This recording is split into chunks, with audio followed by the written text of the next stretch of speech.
In this tutorial, I'll guide you on how to send multiple videos in an Instagram group on your PC with the new update.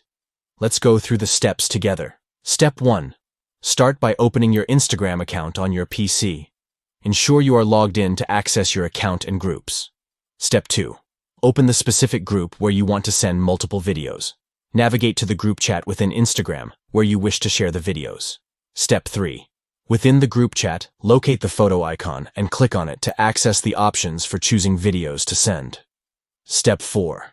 Choose the videos you want to send by selecting them from your PC.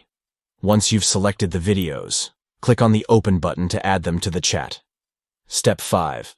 After adding the videos, click on the Send button to share them with the group. The videos will be sent for all group members to view and enjoy. By following these steps, you can easily send multiple videos in an Instagram group on your PC with the new update. This feature enhances your group communication experience and allows you to share captivating video content seamlessly with your group members.